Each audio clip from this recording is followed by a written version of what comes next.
One of the things I like the best about traveling around and the way that we do it, I think it's the solitude and the clarity that you get just from there not being anything around. To be able to have a conference call with clients in New York or Australia or China, and we're just sitting there overlooking the Pacific Ocean. So this whole van lifestyle really kind of suited us. Home was wherever we were. When we first started out, there was a lot of romance, but man, this gets hard. It gets real hard. Nobody has it figured out, but I feel like I was getting close.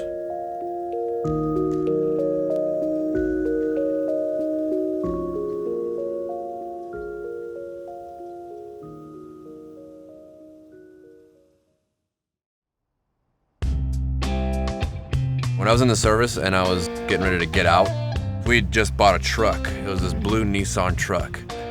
After formation every day, I would go down to the motor pool.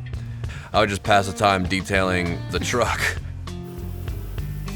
And then I'd drive home on the weekends, and there was this lady that she saw the truck was always super clean looking and asked, "Hey, can he come over and wash my car?"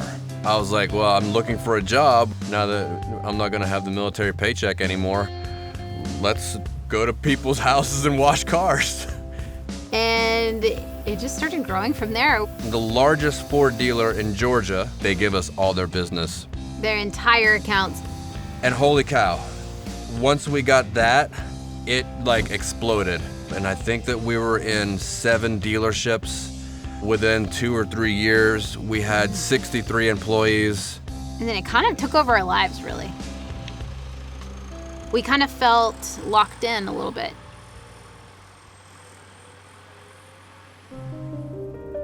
We bought our house. 3 months later is when the bubble burst in Atlanta. It was September of 2007. The market crashed, and the business that had, done $1 million and something the year before, and every month was doing over 100K, suddenly is doing 20, 30K, and we've still got the same size staff and the same amount of bills. Yeah. And months pass, and we don't make a lot of the adjustments that you should make when something like that happens. We didn't get rid of enough staff. We didn't cut enough hours. We blew through all of our savings, and the recession didn't end. Yeah. It didn't end for a very long time, as we all know. And so we ended up losing our houses, our cars. We moved from, this really beautiful 3,500 square foot house in Midtown Atlanta to essentially living in an attic.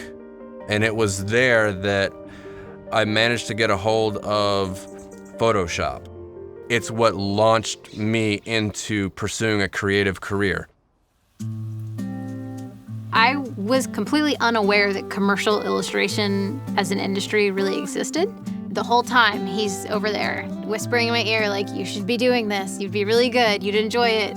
Because I've always been creative in like artsy and always painted and drew in high school and stuff. So we both went to school to develop our skill set and develop a portfolio where we could enter the job market. Before we even left school, we were starting to take on clients. At first, we got a lot of good face-to-face time and established these great relationships.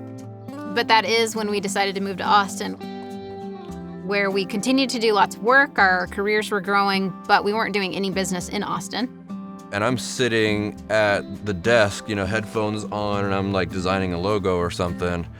And Jessica taps me on the shoulder. And I'm like, oh, come on now. I ain't got time for this right now. I'm trying to design. And I pull my headphone off, and she says, hey, dude, what do you think about, once the lease is up here in December, getting a van and just hitting the road and working full time from the road? And I'm like, tell me more, my sweet unicorn. And 2 weeks later, we had our van. We packed up everything and hit the road and have been on the road since.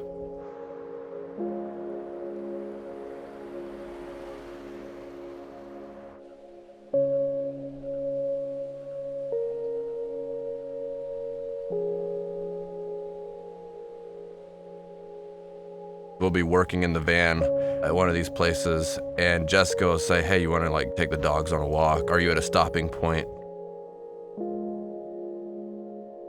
And then we find ourselves, close the computers, open the door up, go for a walk, and you're either by a beach or you're on a mountain or in a desert. It sort of resets your mind. You're in a new place, and now you've just got like a fresh start. And then I come back, sit down, and I design the most award-winning thing that ever has existed in the history of design, which is totally not true, but it kind of helps with mental blocks. Jessica has always traveled, like with her best friend. Like they would always go on these road trips, and I would stay home. I just didn't want to be in a vehicle because I'd spent a short time in Iraq. I don't want to like sell this as like a crazy experience because a lot of fellow soldiers had way more intense experiences than I ever had. But, you know, we would be in Humvees traveling on roads, and every piece of trash is a potential IED. Anytime you'd go under a bridge, like there was always a potential for some kids to have an RPG and shoot it at you.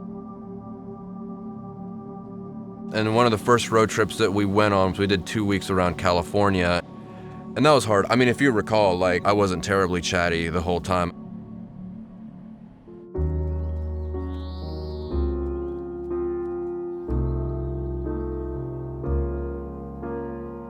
To experience the sequoias was just mind-blowing, and it really affected both of us. I had literal tears in my eyes. I couldn't believe how amazing it was. I think that's when the wall started to come down.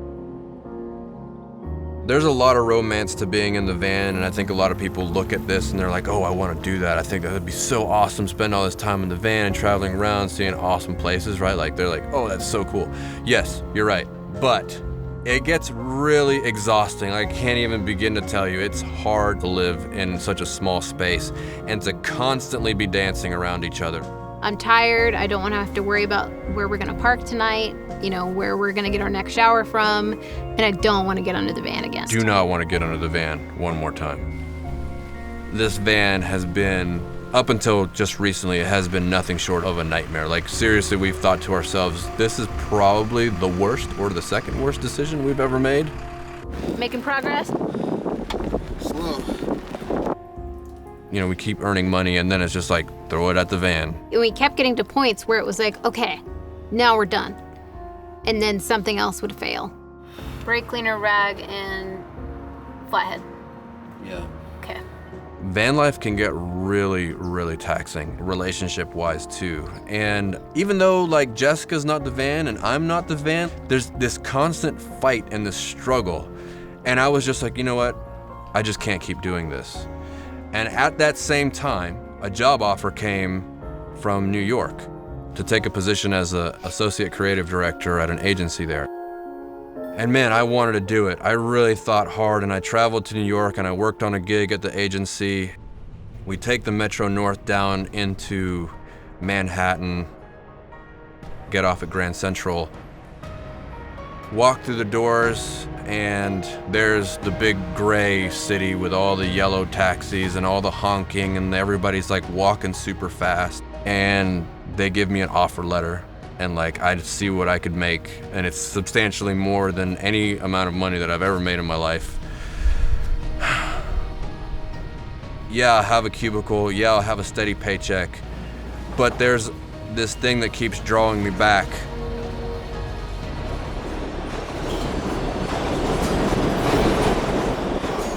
I ended up turning that job down, and we started trying to kind of change how we do things in the van. And there was a time, actually, we had an enormous project, and we were in Seattle, so we rented our own office at a co-working space for 2 months or something like that. We had like whiteboards and walls to pin up everything. It's this really nice way for us to break away, not only from the constrictions we have in the van working, but also just break away from the van a little bit.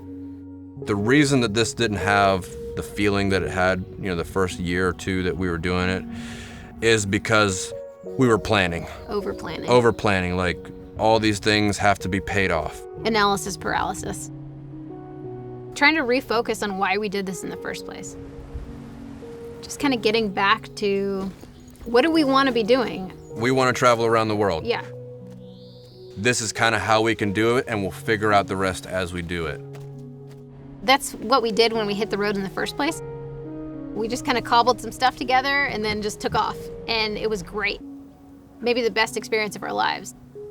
Whatever happens organically, we'll deal with it as it comes. That might be like really bad advice, and I'm not saying like live your life this way, but that has worked for us. Yeah. This is our lifestyle. Just like most folks live in a house, no one ever asks, how long are you gonna live in a house for? How long are you gonna do that for? Like, that's not what it's like for us. This is, for the foreseeable future, this is how we live. We'll figure it out as we go. Yeah.